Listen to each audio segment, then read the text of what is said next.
ಅಂತಕ್ಕಂಥದ್ದು ನಮ್ಗೆ ಗೊತ್ತಿಲ್ಲ. ದಯಮಾಡಿ ಸರ್ಕಾರದ ಕಡೆಯಿಂದ ಮಾನ್ಯ ಮುಖ್ಯಮಂತ್ರಿಗಳು ತಿಳಿಸ್ಬೇಕು, ಅಥವಾ ಫೈನಾನ್ಸ್ ಡಿಪಾರ್ಟ್ಮೆಂಟ್ ನ ಅಧಿಕಾರಿಗಳು ಕೂಡ ನಮ್ಮ ಮಿತ್ರ ಪಕ್ಷದ ಶಾಸಕರು ಕೇಳಿರ್ತಕ್ಕಂಥ ಪ್ರಶ್ನೆಗೆ ಇನ್ನೂ ಕೂಡ 5.5 ತಿಂಗಳಿಂದ ಉತ್ತರ ಸಿಕ್ಕಿಲ್ಲ.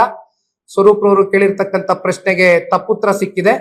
ಆದ್ರೆ ನಿಜವಾಗ್ಲೂ ಇಲ್ಲಿ ನಡೆದಿರ್ತಕ್ಕಂಥ ವಾಸ್ತವ ಸ್ಥಿತಿ ಏನಿದೆ ಅಂತಕ್ಕಂಥದ್ದನ್ನ ದಯಮಾಡಿ ಕನ್ನಡ ನಾಡಿನ ಜನತೆಗೆ ತಿಳಿಸಿ, ವಿಶೇಷವಾಗಿ ನಮ್ಮ ತಾಯಂದ್ರಿಗೆ ತಿಳಿಸ್ಬೇಕು ಅಂತಕ್ಕಂಥದ್ದು ಈ ಸಂದರ್ಭದಲ್ಲಿ ಪಕ್ಷದ ಕಡೆಯಿಂದ ನಾವೆಲ್ಲರೂ ಕೂಡ ಬಹಳ ಗಂಭೀರವಾಗಿ ಒತ್ತಡವನ್ನು ಹಾಕ್ಲಿಕ್ಕೆ ಬಯಸ್ತೀವಿ.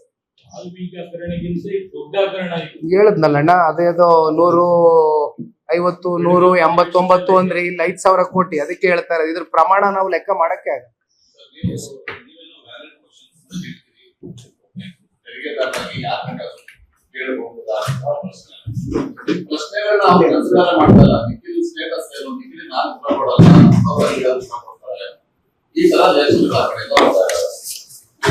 ಸರ್, ನನ್ನ ಸ್ಟೇಟಸ್ಸು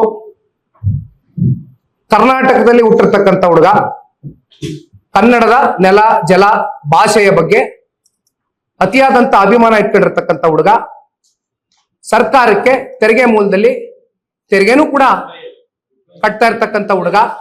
ನನ್ನ ಸ್ಟೇಟಸ್ ಇಷ್ಟೇ, ಕನ್ನಡ ನಾಡಿನಲ್ಲಿ ಹುಟ್ಟಿದ್ದೀನಿ, ಕನ್ನಡ ನಾಡಿನ ಜನತೆಯ ಪರವಾಗಿ ಅವ್ರದ್ದು ಯಾವುದೇ ಸಮಸ್ಯೆಗಳಿರ್ಲಿ, ಸಂಕಷ್ಟಗಳಿರ್ಲಿ, ಸರ್ಕಾರಗಳು ಮಾಡ್ತಕ್ಕಂಥ ಯಾವುದೇ ಹಗರಣಗಳಿರ್ಲಿ, ತಪ್ಪುಗಳಿರ್ಲಿ, ಇವೆಲ್ಲವೂ ಕೂಡ ಎತ್ತಿಡಿತಕ್ಕಂಥದ್ದಕ್ಕೆ ಒಬ್ಬ ಕನ್ನಡ ನಾಡಿನ ಸಾಮಾನ್ಯ ಪ್ರಜೆಯಾಗಿ ಬ್ರಾಕೆಟ್ ಅಲ್ಲಿ ಕಾಮನ್ ಮ್ಯಾನ್ ಆಗಿ ಕೇಳಲಿಕ್ಕೆ ಬಯಸ್ತೇನೆ. ದಯವಿಟ್ಟು ಕಾಮನ್ ಮ್ಯಾನ್ಗೂ ಉತ್ತರ ಕೊಡ್ಬೇಕಾಗ್ತದೆ. ಕಾಮನ್ ಮ್ಯಾನ್ಗೆ ಉತ್ತರ ಕೊಡ್ಬೇಕಾಗಿರೋದು ನೀವು. ಕಾಮನ್ ಮ್ಯಾನು ನಿಮ್ಮನ್ನ CM, DCM 136 ಶಾಸಕರನ್ನ ಗೆಲ್ಲಿಸ್ತಕ್ಕಂಥದ್ದಕ್ಕೆ ಇದೇ ಕನ್ನಡ ನಾಡಿನ 7 ಕೋಟಿ ಕನ್ನಡಿಗರ ಒಂದು ಆಶೀರ್ವಾದ ಇತ್ತು. ಹಾಗಾಗಿ ನಾನು ಅವ್ರ ಪರವಾಗಿ ಒಬ್ಬ ಕಾಮನ್ ಮ್ಯಾನ್ ಆಗಿ ಕೇಳ್ತಾ ಇದ್ದೀನಿ. This is my status sir.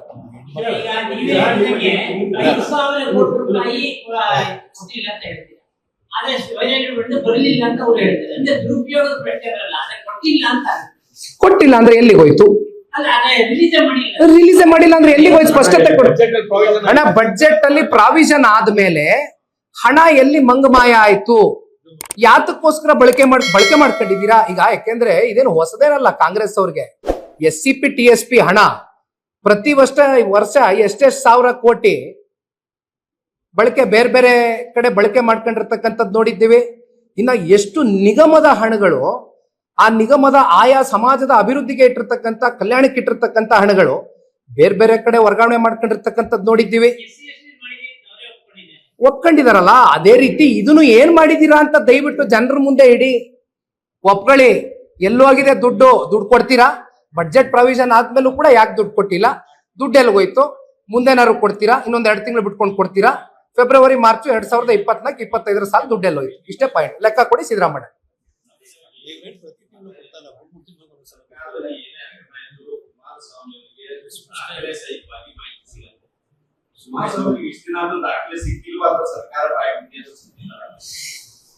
ಸರ್ಕಾರ ನೋಡಿ ಅಣ್ಣ, ದಪ್ಚರ್ಮದ ಸರ್ಕಾರ. ಅವ್ರಿಗೆ ಒಂದು ಉದ್ದಟತನ ತಲೆಯಲ್ಲಿ ಏನ್ ಕುತ್ಕೊಬಿಟ್ಟಿದೆ. ಅಪ್ಪ ನೆನ್ನೆ ಮೊನ್ನೆ ಎಲ್ಲ ನಿಖಿಲ್ ಕುಮಾರಸ್ವಾಮಿ ಸ್ಟೇಟಸ್ ಬಗ್ಗೆ ಪ್ರಶ್ನೆ ಮಾಡಿದಂತ ವ್ಯಕ್ತಿಗೆ 136 ಜನ ಗೆದ್ಬಿಟ್ಟಿದ್ದಾರೆ. ಮ್ಯಾಸಿವ್ ಮೆಜಾರಿಟಿ ಇಟ್ಕೊಬಿಟ್ಟಿದೀವಿ ನಾವು, ಇದು ಇದೇ ರೀತಿ ಇರುತ್ತೆ ಅಂತಕ್ಕಂಥ ಪಾಪ ತಪ್ಪು ಪರಿಕಲ್ಪನೆಯಲ್ಲಿ ಬದುಕ್ತಾ ಇದ್ದಾರೆ.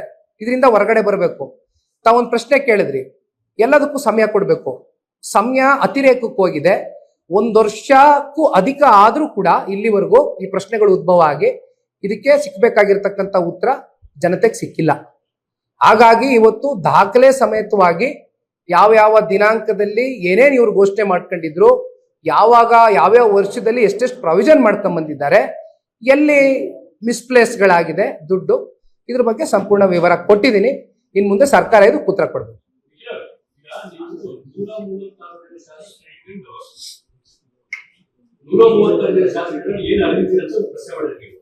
ಅದಕ್ಕೆ ಪ್ರತಿಕ್ರಿಯೆ ಬಹಳ ಸೂಕ್ಷ್ಮ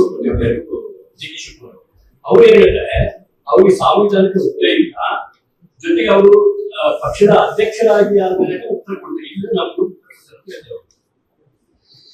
ಸರ್, ಒಂದು ಕೆಲಸ ಮಾಡೋಣ. ಜನತಾದಳ ಪಕ್ಷ ಏನ್ ಅರ್ದಿದ್ಯೋ ಅರ್ದಿಲ್ವೋ, ಒಂದ್ ಪ್ರಾದೇಶಿಕ ಪಕ್ಷ ಆಗಿ ಪಾಪ ಅವರೇ ಹೇಳಿದ್ರು 17, 18, 19 ಸ್ಥಾನಕ್ಕೆ ಬಂದಿದ್ದೀರಾ ಅಂತ. ಸರ್, ಈಗ ಹೊಸದಾಗೆ ಸೋಷಿಯಲ್ ಮೀಡಿಯಾಲ್ ಒಂದು ದೊಡ್ಡ ಸಂಚಲನ ಸೃಷ್ಟಿಯಾಗಿದೆ. ತಾವು ನೋಡಿರ್ಬೇಕು ಒಂದ್ 2-3 ದಿನದಿಂದ.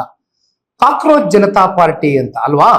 ಒಂದ್ ಕೆಲಸ ಮಾಡ್ಲಿ, ಅವ್ರಿಗೆ ಹೊಸದಾಗೆ ಪಾರ್ಟಿ ಕಟ್ಟಿ ಅಂತಕ್ಕಂಥದ್ನ ನಾನು ಅವ್ರ ಮೇಲೆ ಒತ್ತಡ ಹಾಕಕ್ ಹೋಗಲ್ಲ. ಯಾಕಂದ್ರೆ ಪಾರ್ಟಿ ಕಟ್ಟೋದು ಸುಲಭ ಅಲ್ಲ. ಅದು ಮಾನ್ಯ ಮುಖ್ಯಮಂತ್ರಿಗಳು ಕೇಳಿದ್ರು ಕೂಡ ಬಹುಶಃ ಅವರೇ ಉತ್ತರ ಕೊಡ್ತಾರೆ. ಅದಕ್ಕೆ ಪಾರ್ಟಿ ಕಟ್ಟಿ ಚುನಾವಣೆ ಟೈಮಲ್ಲಿ ಅದನ್ನ ಬಿಟ್ಟು ಹೋಗಿ ಇನ್ನೊಂದು ಪಾರ್ಟಿಗೆ ಜಾಯ್ನ್ ಆದಂಥದ್ದು ಮಾನ್ಯ ಮುಖ್ಯಮಂತ್ರಿಗಳು. ಪಾಪ ಅವ್ರ ಬಗ್ಗೆ ಈಗ ಚರ್ಚೆ ಬೇಡ. ಈಗ ಇಲ್ಲಿರ್ತಕ್ಕಂಥ ಪ್ರಶ್ನೆ ಒಂದೇ, ಕಾಕ್ರೋಚ್ ಪಾರ್ಟಿ ಅಂತ ಹುಟ್ಟಿದ್ಯಲ್ಲ, ಸೋಷಿಯಲ್ ಮೀಡಿಯಾ ಇವತ್ತೇನು ಬಹಳ ಒಂದು ದೊಡ್ಡ ಮಟ್ಟದಲ್ಲಿ ಸಂಚಲನ ಸೃಷ್ಟಿಯಾಗಿದೆ. ಹೆಂಗಿದ್ರು INDI ಮಿತ್ರಕೂಟದಿಂದ ಆಚೆ ಬಂದಾಯ್ತು, ಹೊರಗಡೆ ಬಂದಾಯ್ತು, ಹೆಜ್ಜೆ ಇಟ್ಟಾಯ್ತು. ಅಲ್ಲೆಲ್ಲೋ ತಮಿಳ್ನಾಡಿನಲ್ಲಿ DMK ಜೊತೆಗೆ ಕೈ ಜೋಡಿಸಿದ್ರಿಂದ ಹೆಂಗೋ ಒಂದ್ 5 ಸೀಟು ಗೆದ್ಕೊಂಡು ಗೌರವ ಉಳಿಸ್ಕೊಂಡ್ರು ಪಾಪ. ಈಗ ಕೊನೆಗೆ ಅವ್ರಿಗೂ ಚೂರಿ ಚುಚ್ಚಿ ಅಲ್ಲಿ TVK ಜೊತೆ ಸೇರ್ಕೊಂಡಾಯ್ತು. ಅದರಿಂದ ಹೊರಗಡೆ ಹಾಕಾಯ್ತು ಅವ್ರನ್ನ. ಹೌದಲ್ವಾ? ಒಂದ್ ಕೆಲಸ ಮಾಡೋಣ, ಪ್ರಾದೇಶಿಕ ಪಕ್ಷ ಕಟ್ಟಿ ಅಂತ ಆ ಒತ್ತಡಕ್ಕೆ ನಾನು DCM ಅವ್ರನ್ನ ಸಿಕ್ಸೋದಿಲ್ಲ. ಕಾಕ್ರೋಚ್ ಪಾರ್ಟಿಗೆ ಅಧ್ಯಕ್ಷ ಆಗ್ಬಿಡ್ಲಿ. ಅಧ್ಯಕ್ಷ ಆಗಿ 2028 ಚುನಾವಣೆಯಲ್ಲಿ ಅವರ ಅಧ್ಯಕ್ಷತೆಯಲ್ಲಿ ಒಂದು 50 ಸೀಟ್ ಗೆದ್ದು ತೋರ್ಸ್ಲಪ್ಪ. ಯಾರು? DCM ಅವರು ಕಾಕ್ರೋಚ್ ಪಾರ್ಟಿಗೆ ಅಧ್ಯಕ್ಷರಾಗಿ ಅಲ್ಲಾಗ್ಬಿಡ್ಲಿ ಸರ್. ನಮ್ಗೆ ಕೇಳಿದ್ರಲ್ಲ, ಪ್ರಾದೇಶಿಕ ಪಕ್ಷ 17 ಸೀಟು, 1 ಸೀಟು, 2 ಸೀಟು ಅಂತಾರಲ್ಲ. ಈಗ ಅವ್ರಿಗೆ ಯಾಕೆ ಒತ್ತಡ? ಒಂದ್ ಪ್ರಾದೇಶಿಕ ಪಕ್ಷ ಸಪರೇಟ್ ಆಗಿ ಯಾಕೆ ಕಟ್ಟಿ ಅನ್ನೋದು ಒಂದ್ ಸಂಚಲನ ಸೃಷ್ಟಿಯಾಗಿದೆಯಲ್ಲ. ಯಾಕೆ ಇದು ಹೇಳ್ತಾ ಇದೀನಿ ಗೊತ್ತಾ? ನಿನ್ನೆ ಫ್ರೀಡಂ ಪಾರ್ಕ್ ಅಲ್ಲಿ ನಿಂತ್ಕೊಂಡು ಮಾನ್ಯ ಮುಖ್ಯಮಂತ್ರಿಗಳು ಐ ಎಂ ಕಾಕ್ರೋಚ್ ಅಂತ ಟಿ ಶರ್ಟ್ ಬಿಡುಗಡೆ ಮಾಡ್ತಾರೆ ಸರ್. ಐ ಎಂ ಕಾಕ್ರೋಚ್ ಅಂತ ಟಿ ಶರ್ಟ್ ಬಿಡುಗಡೆ ಮಾಡ್ತಾರೆ.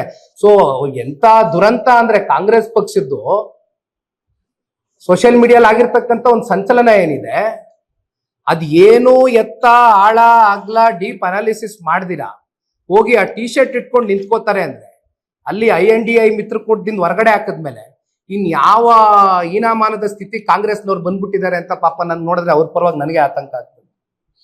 ಅದಕ್ಕೆ ಅಲ್ಲೇ ಅಧ್ಯಕ್ಷ ಆಗಿ ಒಂದ್ 50 ಸೀಟ್ ಗೆದ್ದು ತೋರಿಸಿ ಆಯ್ತು ಅಣ್ಣ. ಬೇರೆ ಏನಾದ್ರು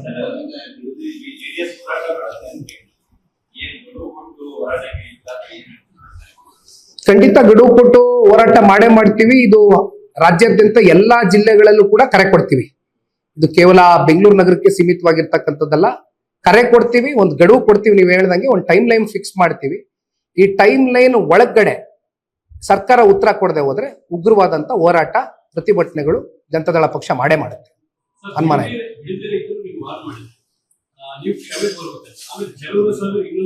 ಬಿಡದಿ ರೈತರು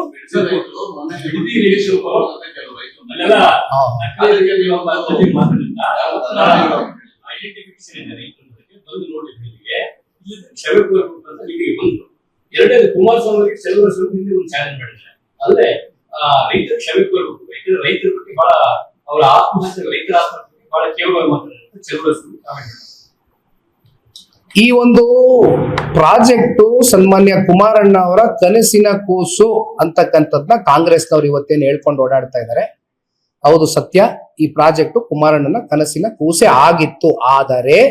ಆದರೆ ಕೃಷ್ಣಾ ಕಚೇರಿಯಲ್ಲಿ ಸನ್ಮಾನ್ಯ ಕುಮಾರಣ್ಣ ಅವರು ಮುಖ್ಯಮಂತ್ರಿಗಳಾಗಿದ್ದಾಗ ರೈತ ಮುಖಂಡರು, ರೈತ ಮಹಿಳೆಯ ಮುಖಂಡರುಗಳು ಬಹಳ ಜನ ಬಿಡದಿ ಭಾಗದಿಂದ ಕುಮಾರಣ್ಣ ಅವ್ರನ್ನ 3 ಬಾರಿ ಭೇಟಿ ಮಾಡಿದ್ದಾರೆ ಕೃಷ್ಣ ಕಚೇರಿಯಲ್ಲಿ. ಆ 3ನೇ ಸಭೆಯಲ್ಲಿ ಕೂತು ಕುಮಾರಣ್ಣ ಅವರು ಸೌಹಾರ್ದಿತವಾಗಿ ಭೇಟಿ ಮಾಡಿದಾಗ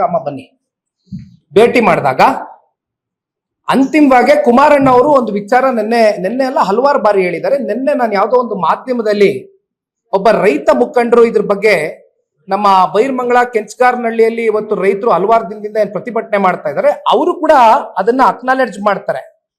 ಅವ್ರೇನ್ ಹೇಳ್ತಾರೆ, 3ನೇ ಸಭೆಗೆ ನಾನು ಬಂದ್ವಿ, ಅಲ್ಲಿ ಒಂದು ರೈತ ಮಹಿಳೆ, ನೋಡಪ್ಪ ನಮ್ಮ ಭಾವನೆಗಳು ಅಡಗಿದೆ ಇಲ್ಲಿ ಮುಖ್ಯಮಂತ್ರಿಗಳೇ, ಜೊತೆಯಲ್ಲಿ ನಮ್ಗೆ ಮುಂದೆ ಏನ್ ಮಾಡ್ಬೇಕು ಅಂತಕ್ಕಂಥ ದಿಕ್ಚೋರ್ಸೋದಿಲ್ಲ. ದಯವಿಟ್ಟು ಅಕ್ವಿಸಿಷನ್ ನ ಇಲ್ಲಿ ಕೈ ಬಿಡಿ, ಈ ಪ್ರಾಜೆಕ್ಟ್ ನ ಕೈ ಬಿಡಿ ಅಂತ ಹೇಳದಂತ ಸಂದರ್ಭದಲ್ಲಿ ಕುಮಾರಣ್ಣ ಅವರು ಅವ್ರ ಸೌಜನ್ಯತೆ ಬೆಳೆಸ್ಕೊಂಡಿದ್ರು. ರೈತರು ಹೇಳ್ತಕ್ಕಂಥ ವಿಚಾರಗಳೇನಿತ್ತು ಅದನ್ನ ಸೂಕ್ಷ್ಮವಾಗಿ ಮಂದಟ್ ಮಾಡ್ಕೊಂಡು ಕುಮಾರಣ್ಣ ಅವರು ಆ ವಿಚಾರಕ್ಕೆ ಸಂಬಂಧಪಟ್ಟಂತೆ ಆ ಪ್ರಾಜೆಕ್ಟ್ ನ ಡ್ರಾಪ್ ಮಾಡ್ತಕ್ಕಂಥದ್ದಕ್ಕೆ ಕುಮಾರಣ್ಣ ಅವರು ತೀರ್ಮಾನ ಮಾಡ್ತಾರೆ. ಆದ್ರೆ ಇಲ್ಲಿ ಇದೇ ಮಾನ್ಯ DCM ಅವ್ರು ಏನ್ ಹೇಳ್ತಾರೆ ನೋಡಿ ಸಾರ್, ಇಲ್ಲಿ HDK ಪ್ರತಿಷ್ಠೆ ಪ್ರಶ್ನೆ ಅಲ್ಲ, ಪ್ರತಿಷ್ಠೆಗೆ ಹೋಗೋದ್ ಬೇಡ. ಇಲ್ಲಿ ಇರ್ತಕ್ಕಂಥದ್ದು ರೈತರ ಬದುಕಿನ ಜೊತೆ ಚೆಲ್ಲಾಟ ಆಡ್ತಕ್ಕಂಥದ್ದು ಬೇಡ.